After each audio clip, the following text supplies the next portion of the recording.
you dadgum government, you sorry so-and-sos. You got your damn hams in every pocket of my clothes. Well, Good morning, Muskegon. This is Ion Muskegon, and I'm Jim Riley, your host for this community conversation. And I'm here in Muskegon's Clear Channel Studios with my friend and engineer, that legendary Oscar, Mr. Tick-Tock, Oscar Oswald. Morning, Oscar. Morning. You know, you heard of the $6 million man. I am the $71,000 man, so thank you very much. There we go. There are tax dollars at work and well spent, I might add. Bigger, stronger, better than before. That's right. Tall buildings with a single bond. There we go. And the bigger, better, stronger, and better before commentator here sitting with us again, back, author, MCC trustee, Sean Mullally. Morning, Sean. Good morning, Jim.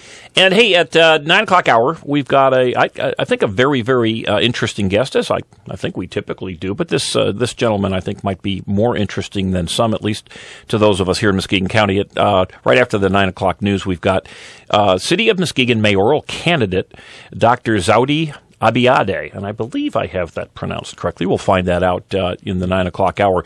We'll be talking about why he would be the best choice for the residents of Muskegon to become our next mayor. And that's a big deal because Muskegon County definitely drifts whatever direction the city of Muskegon drifts. And hopefully we'll stop drifting and we'll do other things beyond that. Mm-hmm. One thing I wanted to talk about quickly, because the way things go, if I don't jump on things quickly, they tend to zip right through my mind and we don't address them.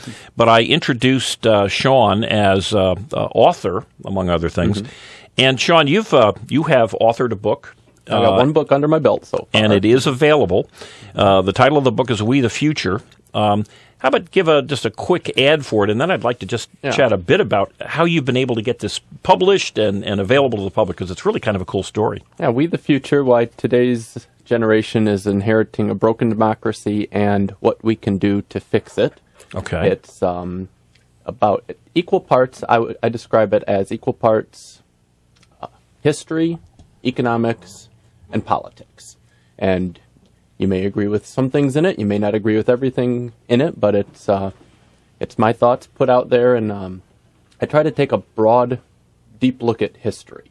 So much political discourse has to do with what's the issue of the day. Let's examine this one issue to death, and then tomorrow we'll take the next issue.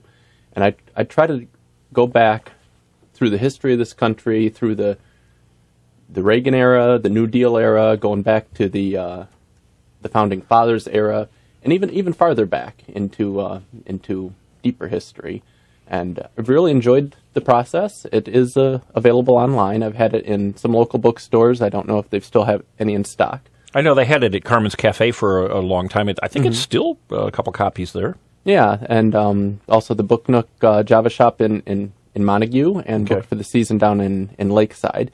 But it is always available on my website, SeanMullally.com. Now, that's where it gets interesting to me, because you don't have connections with big-time New York publicists and publishing companies and agents. You were able to do this going online through an online company. Mm-hmm. You typed it, or not typed, I guess that's you talk about an old-timey word. You typed it. You can still get those at Goodwill. I've seen typewriters. Yeah, there we go.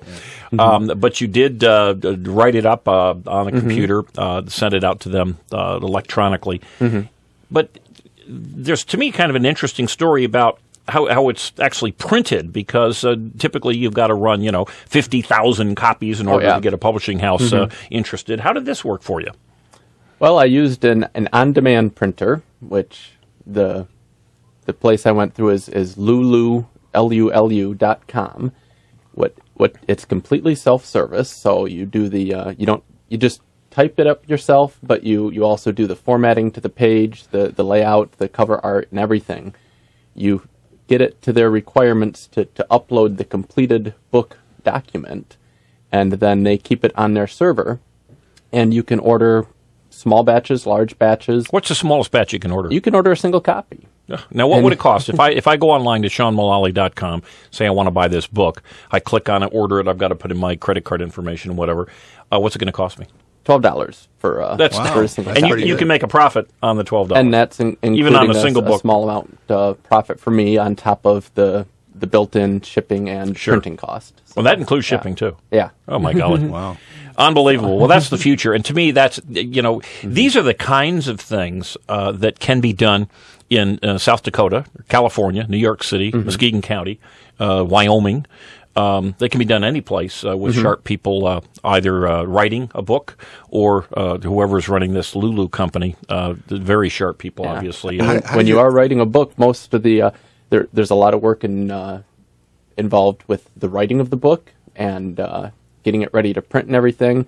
But especially if you're self-publishing like this, so much of the effort is marketing. You get out there, you got to introduce people to the book, make them aware of it and everything. If you go through a big publishing house, of course, they do all that for you. But that's at least half of the work, I would say. So you're going to have a book signing at the Book Nook soon, or what?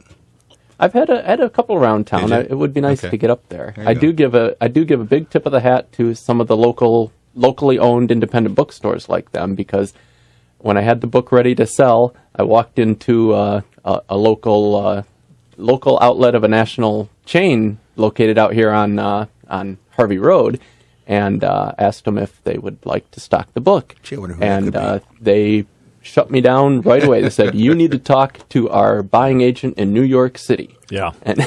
Well, this is to me one of the real joys of the web, that you can have that flexibility. I know that as a multiple Kindle owner, I download any number of books that are either free or 99 cents or $4 or whatever, relatively inexpensive. Oh yeah. But these are authors who never would have had an opportunity to get their books published, aside from having their ability, like you have done on your own, to go through the internet or electronically. And I think it's kind of interesting. One of the most successful authors in the last maybe 20 years or so, he hasn't written a whole lot lately, but Tom Clancy, his first book, Red Storm Rise, or no, it was. The name escapes me, but the first book that he's been so prolific. Well, it was a monster movie, and it was a monster book. But the first book, he couldn't. The Hunt for Red October, and he couldn't find a real legitimate publisher, and he ultimately settled on the Naval Institute Publishing, because his book, of course, was about a Navy submarine. But so many books, and there's the stories are now just. There's so many of them, it's not even a unique story, but of publishers of books that become monster bestsellers that were unable to find anyone to publish the book. And, of course, without that kind of old-fashioned structure, that you were prisoners to that. Today, someone like yourself here in Muskegon County can write the book, get it published, and via the fabulous opportunities that you have here on Muskegon's Eye on Muskegon radio show, we can get to more people. And see, now you can write a book, and people can pay you for what you got to say. Instead of listen. Right. Or they get it free. There we go. The on-demand printing really does lower the barriers to entry to new authors, but the e-books is even more so, because then there's no printing costs whatsoever. Yes. Yep. And that's the next jump. But it's nice that people have the opportunity, because I know, as someone who does like to write letters to the editor, and I do a fair amount of writing on my own, you want other people to read it. Not necessarily in my case to make any significant amount of money from it, but just you don't want to take the time and the effort to write something and you be the only one who's looked at it. So this is a great opportunity. It's a little aside from what we normally do here, but I think it's a great story. Good for you, Sean. And folks, SeanMullally.com. You can pick it up. That's 4 L's, 2 and 2 in the last name. Mullally. There we go. I finally. Go ahead. No, I'm just saying BP. I was forget it. Oh, there we go. Okay, that was the old commercial. But hey, we are a phone-in talk radio show here, and we do have great interest in your communication with us. And as I've said, we've had some problems in the past with being able to talk or being able to accept phone calls. We think we're better at it today. We do have a guest who will be in studio today, so you can call the entire hour and a half, and that number is 231-830-3109. So give us a call if you're interested in anything that we might have to say, have said, or even something that we haven't even considered whatsoever, because we do want to hear from you. If they call and they hear us talking, they know they're online, so just to stay there, don't hang up. So. Well, that's another thing. When you call, sometimes it's not immediately clear that we have picked up the phone. So have a little patience with us. We're doing our best. And we do have, just like local book publishing, we have local radio. Hey, on this day in history, just a couple of things that I think are very important. This day in Germany, interestingly, is a day of remembrance for victims of Nazism, which, of course, the Germans are quite aware of. But I think it's important to understand the difference between Nazism and fascism. Nazism obviously is an evil governance, a subset of if you will. Well, no, not really. Fascism has very little to do with Nazism. It just happened to be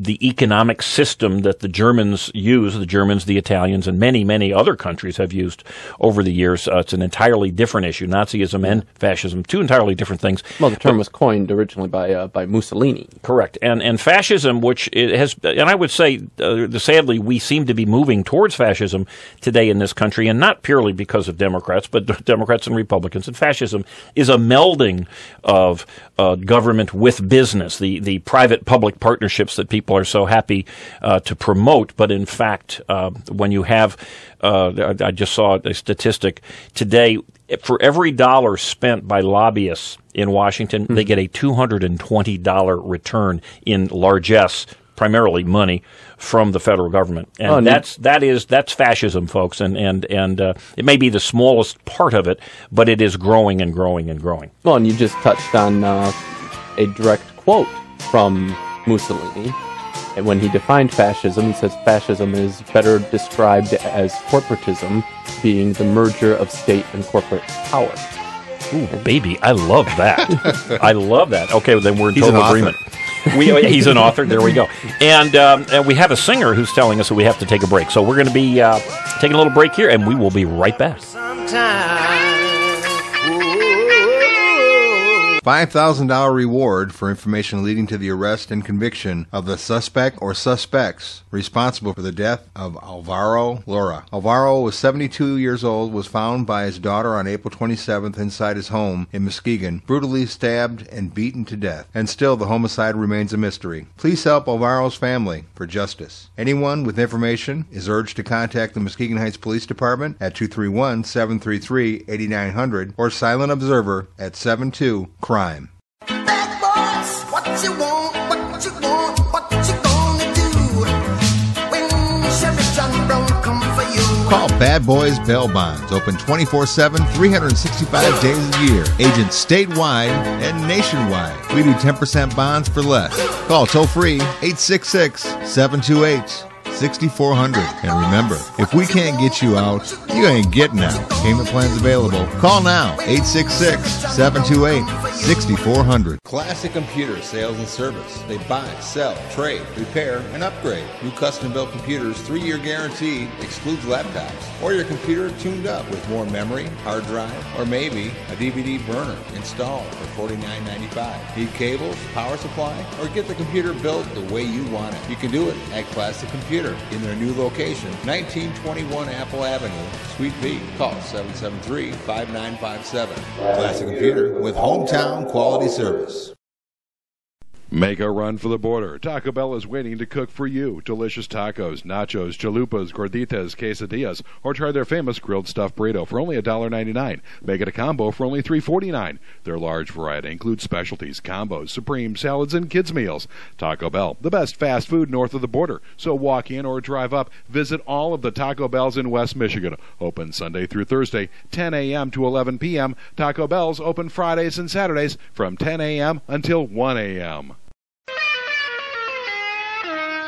Well, you dadgum government, you sorry so-and-sos. You got your damn hands in every pocket of my clothes. Every pocket of our clothes, that dadgum government. And they will continue to reach deep into those pockets if we let them, if we invite them into our pockets. So just be aware. And this isn't an issue that's Republican, Democrat, or Independent. This is, frankly, it's the little people. It's us against those people in government and those people who use government for their own gain, quite often at the on our backs. But as we were talking about this day in history, a big death anniversary. This person, very famous, someone who we ought to be near and dear to everyone. This gentleman died. I don't have the year he died, but Mr. Thomas Crapper passed away. Oh, an today. inventor. The inventor of which apparently at one point was something called the Crapper after his last name. I can't tell you how thrilled I am that his name wasn't Thomas Riley. So, nonetheless, we don't have a lot of people with the last name Crapper running around, at least not in this country. I think his descendants all changed their names. That must have been the case. It must have been the case. There are not a lot of Hitlers running around Germany any longer either. And a birth anniversary, and I just found this an interesting combination, sadly, for those on the left. Maybe it's just perfect they were born on the same day. A very, very left-wing commentator, often fired because he seems to be so loony on this, Keith Olbermann, born today, and Supreme Court Chief Justice John Roberts, sadly, both sharing the same birthday, sadly sharing some of the same political views themselves. I'm sure neither one of them are happy about that coincidence. I would suspect. I don't know. It's hard to say what Mr. Olbermann's happy about. But hey, a quote, and this has something to do with what we're going to be talking about today, because we'll be talking with an aspiring politician. But one of my all-time favorite authors, and a gentleman who I love to see when he's on television or radio, and I've read many of his books, Dr. Thomas Sowell, an eminent economist. Interestingly, he is a black conservative, which makes him quite unique in our world.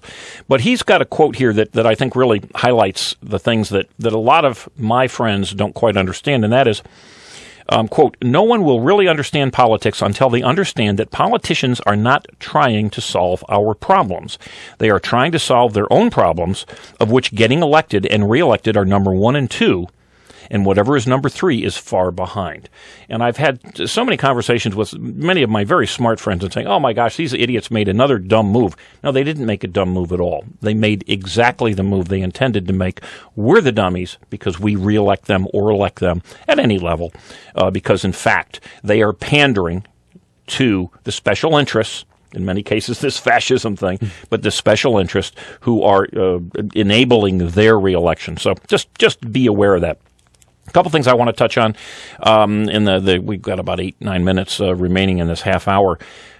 Last week there was a vote at the Muskegon County Board of Commissioners, and it was a vote to make 2 changes. They were relatively small changes, but they were changes nonetheless in the county's self-imposed prevailing wage policy. And Muskegon County, along with Wayne County and Genesee County, are one of the few counties in the state of Michigan that are a disaster financially, and of course have voted to impose this requirement of prevailing wage on county expenditures, which typically is not a big issue, but it will very much become a big issue if, in fact, the county goes ahead and spends anywhere between $20 and $50 million on a new jail. And we've had experts on in the past that have said, look, the costs are going to be minimum of 10% and could be as much as 30% more. So let's just say we had a $30 million jail.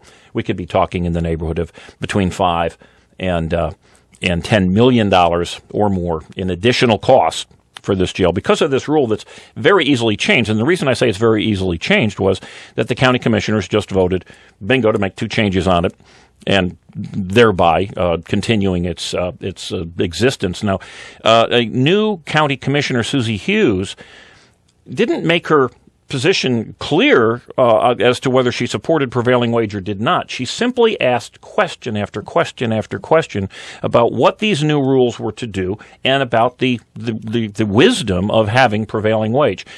We have that, by the way, on eyeonmuskegon.com. It's the Ways and Means meeting, which happened this past Tuesday. She did not get a response. There was dissembling. There was not answering her question. There was comments about, well, it's a federal law. We have to follow the federal law, of course, which is totally bogus. I would hope that these folks are actually lying and not not unaware of the fact that the federal law only covers federal expenditures. And then they said, oh, it's a state law. The state law only covers state expenditures. One would hope that the 9 county commissioners and our county supervisor and county attorney, who are both sitting there, would have understood that this prevailing wage law covers only county expenditures, and yet they kept bringing it up. It would make you sick because this county commissioner was just simply trying to find out the information, was not getting an answer, and pretty sad. And in the concept, or at least keeping up with the theme of not getting an answer, there was a couple of articles that were written by the Muskegon Chronicle this past week, and one really got me. This was written by a longtime writer for the Chronicle, David Alexander. And they headlines, Michigan works consolidation in downtown Muskegon to be done by July 1st, county officials say. And he reported what he was told, which is the move will bring 60 employees into the downtown Muskegon. They're going to move employees from different places, primarily within Muskegon County, to Terrace Plaza, which has been empty-ish for a long time.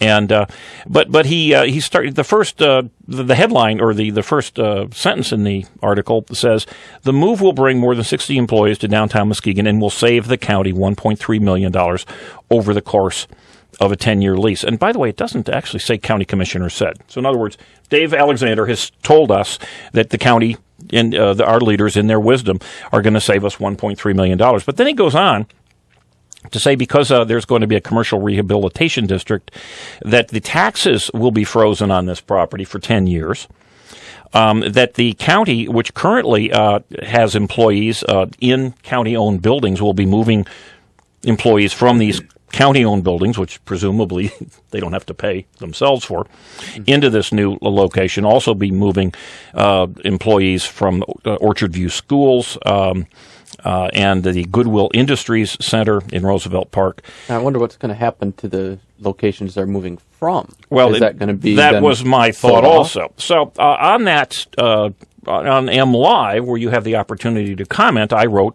specifically, "Wow, the county freezes property taxes. We'll move county employees from another county location to this one.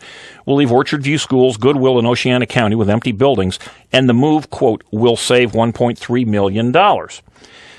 Certainly you saw the proof and the math before you wrote your piece. Can we see it? This is my intent was Dave Alexander would have seen this, would have responded, because clearly if you're going to say the county's going to save a significant amount of money, you didn't just believe the county leaders. The county leaders could have said, we don't need a bus service anymore because everybody just grew wings and we're going to fly around. You might ask for some proof. And certainly as a reporter who has been told numerous times of promised savings, promised good results from various things from various elected officials, that he might be a little skeptical. Certainly Dave wasn't born yesterday. And the response that we got from the Chronicle was, they deleted my question. So that's the kind of public relations that the Chronicle has become for those folks in government. And I believe there's that public-private partnership again, where you've got a public company, in this case, which is the Muskegon Chronicle, who are, without any curiosity at all, believing any little bogus, and I think this is fairly clear this is bogus, because if the county had the proof that they're going to save $1.3 million and they had a nice spreadsheet, you can be sure they would have just, emailed that to him. How brilliant aren't we wonderful folks? So look, it's Jim Riley. Delete. Oops. There we go. Well, and I don't know who did the deletion. I just know that it was deleted. And you heard I read the entire response. But my only point is, time and again, and one of the reasons that much of our news media is hemorrhaging readers is that the folks do not believe what they're reading. And again, in this case, Dave Alexander wrote that this move will save the county $1.3 million over the course of a 10-year lease with Kalamazoo-based Hinman Company. So in other words, here's your private-public partnership again, folks. Got a private company, made a nice arrangement with the county, apparently a nice arrangement with Dave Alexander and the Muskegon Chronicle, too. I think phrasing that as according to commission estimates. Yeah, and it didn't say that. You asked that question earlier, and that was not that's not the way he phrased it. So Dave Alexander has essentially guaranteed this, and we'll talk to him, at some point down the road. He's a guest, isn't he, next week? I've asked Dave to be a guest, and Dave has said, no, I think it's much more fun to delete. Your comments. Questions that are uncomfortable are best left deleted, don't you think? Yeah. Hey, speaking of deleted, we're going to not delete ourselves, but we're going to put ourselves on hold. And we'll got the news coming up, and then we've got Dr. Abiade coming in talking about how he's going to change Muskegon, the city of Muskegon, for the better. So we'll be right back, folks. Make a run for the border. Taco Bell is waiting to cook for you. Delicious tacos, nachos, chalupas, gorditas, quesadillas, or try their famous grilled stuffed burrito for only $1.99. Make it a combo for only $3.49. Their large variety includes specialties, combos, supreme salads, and kids' meals. Taco Bell, the best fast food north of the border. So walk in or drive up. Visit all of the Taco Bells in West Michigan. Open Sunday through Thursday, 10 a.m. to 11 p.m. Taco Bell's open Fridays and Saturdays from 10 a.m. until 1 a.m. Classic Computer Sales and Service. They buy, sell, trade, repair, and upgrade. New custom-built computers, 3-year guarantee, excludes laptops. Or your computer tuned up with more memory, hard drive, or maybe a DVD burner installed for $49.95. Need cables, power supply, or get the computer built the way you want it? You can do it at Classic Computer in their new location, 1921 Apple Avenue, Suite B. Call 773-5957. Classic Computer with hometown quality service. Bad boys, what you want, what you want, what you gonna do when Chevy John Brown come for you? Call Bad Boys Bail Bonds. Open 24/7, 365 days a year. Agents statewide and nationwide. We do 10% bonds for less. Call toll free 866-728-6400. And remember, if we can't get you out, you ain't getting out. Payment plans available. Call now, 866-728-6400. $5,000 reward for information leading to the arrest and conviction of the suspect or suspects responsible for the death of Alvaro Lora. Alvaro was 72 years old, was found by his daughter on April 27th inside his home in Muskegon, brutally stabbed and beaten to death. And still, the homicide remains a mystery. Please help Alvaro's family for justice. Anyone with information is urged to contact the Muskegon Heights Police Department at 231-733-8900 or Silent Observer at 72-CRIME. Well, you dadgum government, you sorry so-and-sos. You got your damn hands in every pocket of my clothes. And we're back at I Am Muskegon. Jim Riley, your host. We've got Sean Mullally, the legendary Oscar Osbo. And with us, Dr. Abiade, who is running for the mayoral position in the city of Muskegon. And good morning to all again. Dr. Abiade, you are a Lakeside Wesleyan church pastor, family therapist, and apparently an inordinately fit gentleman. And you have decided to take on another challenge, another quest, and that is that of becoming the mayor of the city of Muskegon come, I believe, the primary would be in August of this year. Tell us why you want to do that. Thank you, Jim, for the introduction. I am very invested in running for mayor of the city of Muskegon for various reasons. One, I think this is a very rich community in terms of resources and leadership, but there's a need for the type of leadership that would bring leaders and businesses and organizations and community neighborhoods together. I believe I have the personality, the experience, the interest, the investment in relationships to move us in the direction that we can and will work together to make Muskegon the city that it should be. Let me ask you this. You mentioned that you've got connections and you've got experience. Yes. This is a job that, frankly, is a political job. You're going to be an elected politician, if you will, and you'll have to deal with other elected politicians on the city council and with the administration, dealing in highly political decisions, with unions being critically powerful, certainly in decision-making, other suppliers and all. Do you have any history in politics?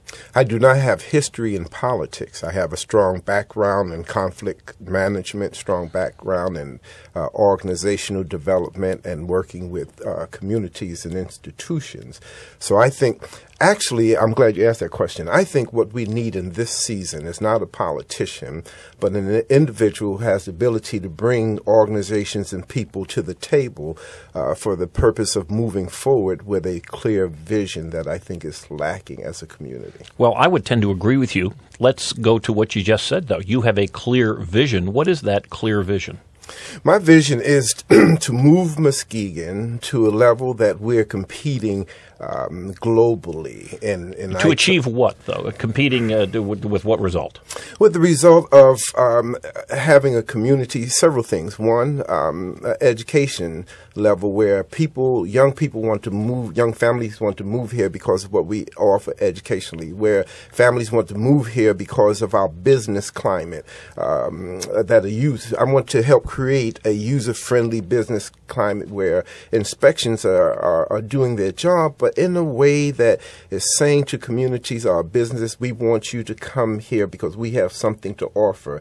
How many cities have a lakefront the way we have, the business environment that we have? How many cities have a community as diverse as we have? What we're lacking is the leadership to bring these organizations and communities and groups in harmony to move in a direction that is unified. Well, Dr. Abbiati, I think you've hit the nail on the head when you talk about attracting people to our city. And from the sound of it, from the perspective of yourself, someone who has been there and moved to Muskegon, yes, I think you're very well positioned to identify what we need to do to bring more like you here. Yes. And that's key, I think. Well, let me kind of focus in, if we can, on the ultimate goals, because it's nice to talk about, we want to make it nicer and we want to attract and all this kind of thing. Yes. But is one of your goals to attract business owners, businesses who obviously one would hope would bring employees? In other words, is that a significant goal, to bring employers from, let's say, Norton Shores and Ottawa County and Kent County and Whitehall, for instance, yes, into the city of Muskegon? My focus is to make Muskegon a core for the county. Actually, the county is called Muskegon County. Okay, but you're running for the mayor of the city of Muskegon. Correct, You're not correct. running for a county commission seat. This is true. I would not want to do that. Thank you very much. I did that. It was lots of fun. But no, to create in the city an environment where businesses want to come and be a part of the environment that we have. One of the things I hope to have, I've spoken to various business leaders, and I asked the question, how do we create an environment where people from China, for example, want to come and do business with us? So on an international level, how do we do business where people around the world are saying that this is a place I'd like to do business with? One, we're business friendly, we're user friendly, we have beaches, we have parks, we have recreation, we have close to a 5-star hotel, Shoreline Inn. We have a great a Holiday Inn. So we have the resources. I'm not sure that we've done the best job in promoting what we have. Well, you said you've asked folks what's necessary. What have they told you that's necessary to either to change or to make more well known locally and internationally? What have they told you? Well, what I'm hearing as I talk to businesses is several things. One, that while we are talking, we want to have an image of this is the place to be.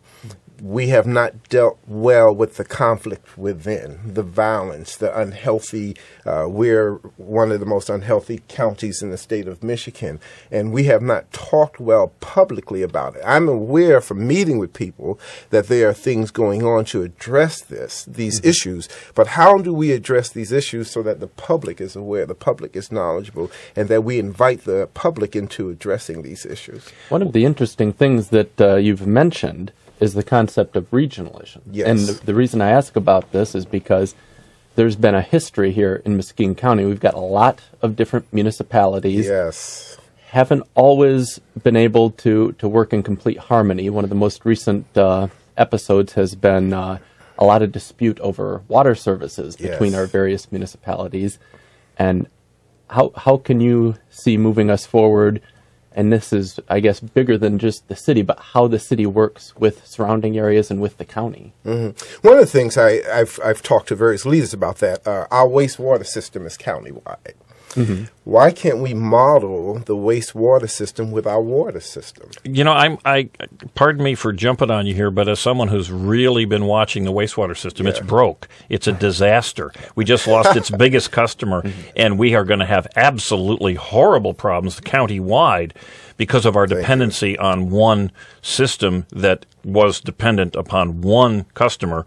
I would strongly recommend against using that as a model because that's what many business owners are telling me is that they're not so interested in moving to Muskegon County because they know that the hookup cost to the wastewater system and the ultimate cost, because we're not charging really what's necessary to keep the system going, is keeping them out because they're fearful of what they're sure will be coming down the pike. Mm-hmm. Thank you. I was not aware of that. I appreciate that honesty. You know, I would like, and thank you for your response here. I would like our county folks to you can't fix something if you deny that there's a problem. If the county folks are running around telling everyone things are great, when in fact privately they're saying, oh my golly, we are in deep doo-doo, that's a serious, serious problem. And to me, I know one of the things that you had mentioned as something that was of great interest to you, and that is being more open. You mentioned it here, but you've also mentioned it in some of the other articles that have been written about you.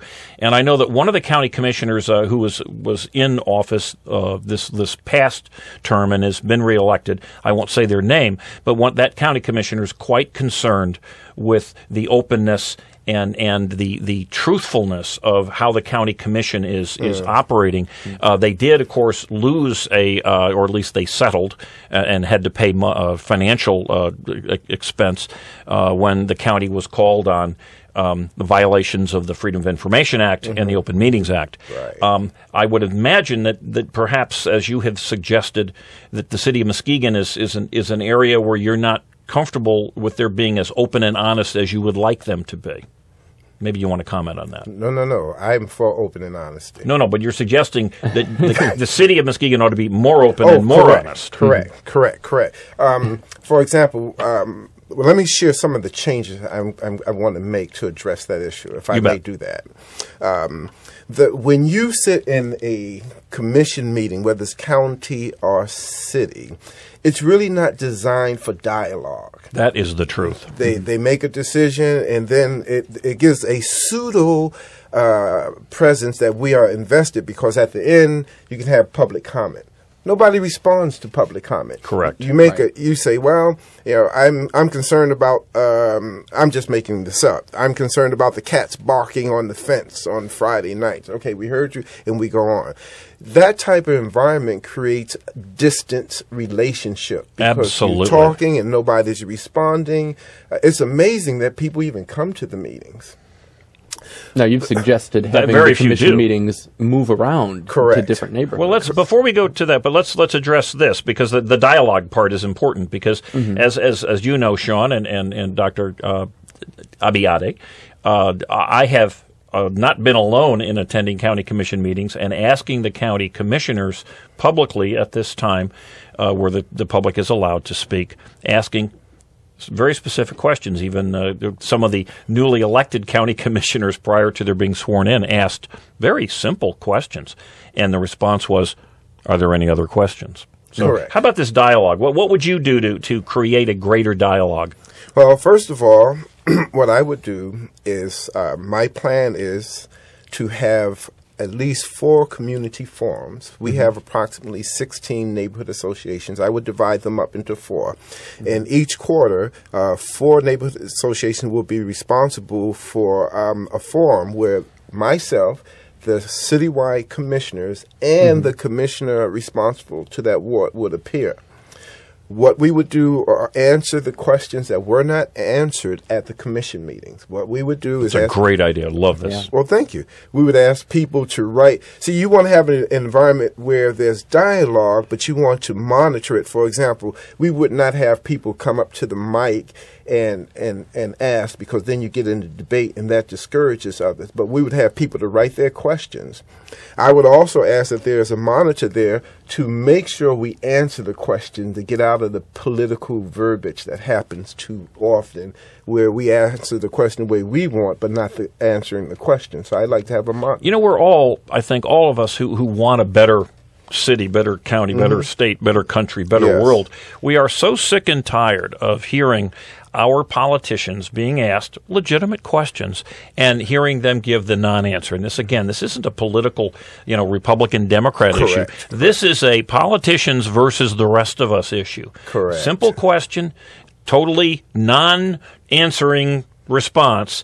And then, far too often, the media, and in our case, the media is generally, almost entirely the Muskegon Chronicle, just repeating that response with no incredulity, no curiosity, no, hey, wait a minute, you just said something big in response to this. Is there any proof of that? I love what you're talking about, Doctor, is accountability. Oh, we have to be accountable. And see, part of the problem is we've allowed the environment to be as such that we say that's just the way it is. That's not acceptable to me. That's not acceptable to me.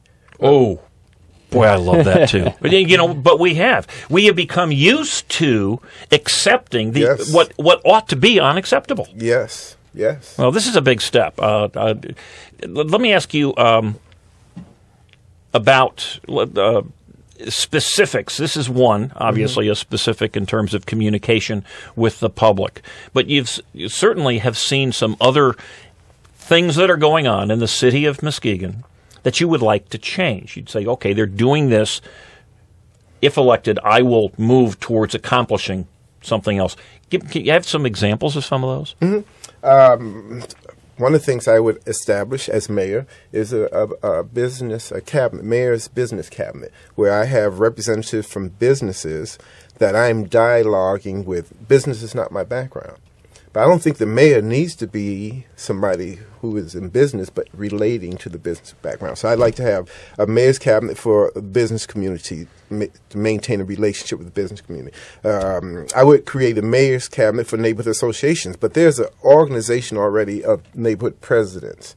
I would meet with them monthly because the mayor needs to know what is going on in the community. When the mayor stops communicating and meeting with the people, the mayor is out of touch. I don't care what he or she says. I'm loving what I'm hearing. You got my vote. Now, since I don't live in the city of Muskegon, I'll have to vote illegally, but these days it's not that hard. Well, don't tell me, because I don't have integrity. Now, Dr. Abbiati, one idea that you've mentioned that I really like the sound of, and maybe would like to hear a little bit more about, is the notion of a Muskegon Conference Center. And this is somewhat related to the notion of drawing more business here from outside. Yes. I don't know, and you may know, I don't know of any viable, strong city that doesn't have a conference center. I think we need one. Now, in our city, we currently utilize, I believe it's the Holiday Inn as our conference center. That's the extent of it, right? Possibly, I don't know if any events have ever been held at the Walker, but I imagine as the conference center as it would pertain to the county of Muskegon would have to be. They've got meeting rooms and whatnot, but if you wanted to put on something like you might see in a larger city, like in Grand Rapids, they've got much larger venues. Yes. You bet. Yes. Okay. Well, I think it reflects our leadership, small thinking. I was at the State of the City address yesterday in Grand Rapids. One of the things Mayor Hartwell pushed is that we're risk takers. I like that. People who try to stay safe or stay small. We have to take risks to expand where we are, to push ourselves. And I see the conference center as being viable not only in terms of businesses, but creating a community where folk from other nations, countries, cities come do business. We have great thinkers. We have a community college. We have Baker College. We have some top-notch people. Grand Valley has the Merrick. We have great thinkers here. How can we utilize them? In an environment like this, our thinkers go other places to lecture. We want our thinkers and others to come here because we have something to offer. Let me ask you this, because you may not know, but certainly Sean and Oscar are aware, and most of the listeners of this show are aware, but I'm a fiscally conservative person. And when I hear folks say, we need something, and in this case, we need a conference center. I know, and I think everyone listening knows, that these aren't free, that someone has to finance it in some manner. Where would the money come from for this grand idea? Well, I see several areas. One, businesses will have to participate. Two, I'm aware of federal funding that is available to municipalities that are moving towards consolidation. So when we talk about a conference center, we're talking also consolidation where other municipalities in the county and the area can use and participate. So the focus is to, as we develop the conference center, we need to talk about consolidation to tap in federal funds. We need to talk to businesses and help them understand. Let me give you an example, if I may. Sure. The manager of Shoreline Inn, his name is Doug. Wonderful person. Yes. Doug and I were talking about the conference center, and Doug said, Abiata, you know what? He said, I would be in favor. Normally, when you have a conference center, it's connected to a hotel. People don't want to go to a conference center and have to take a cab to get home. He said, let me tell you where I am. He understands regionalism. He said, I would be okay if the conference center was connected to the Holiday Inn because I understand when the conference center is working well, I'm going to get business as well. That's the type of thinking that we need to change and reorientate our leaders. That's not happening now. As I talk to many leaders, is this okay? I don't mean to dominate it. Can I keep going? Hey, we invited you to hear you speak. Good golly. I'll start waving my hands and doing all sorts of things if we want you to slow down. I was so excited. I almost jumped up and hugged him because we have great leaders, but we have very much a silo mentality. I would agree. Yes, where we're doing great things on our own, but unless we have that type of regional thinking, where when you improve, I'll improve also, we're going to be stuck. And so it's significant. It goes back to why I'm running. I believe I have the capacity to help change that thinking. I have the heart desire to change that thinking, to help people understand, as Doug already understands, that as you profit, we profit. It's very selfless of Doug to say that he wouldn't mind seeing the conference center connected to the Holiday Inn, but I'll say that the best available piece of property for that sort of development is right there next to Shoreline Inn. Oh. They've got it right next door, and I would love to see it there. They're talking about it already. Yeah, we're talking about it. And see, the advantage I have also, if you don't mind, is I'm in retired status. I can come to your talk show. I can meet with people in the daytime. I've met with hundreds of people, and I'm going to continue to meet with people. And even after I'm mayor, I'll continue to meet with people because the relationship in the vision is so important. You can have a vision, but you don't have a relationship with people. Oh, no, just 60 seconds. I did find a way to get you slowed down here. We have a relationship with our listeners, and we have some bills we got to pay.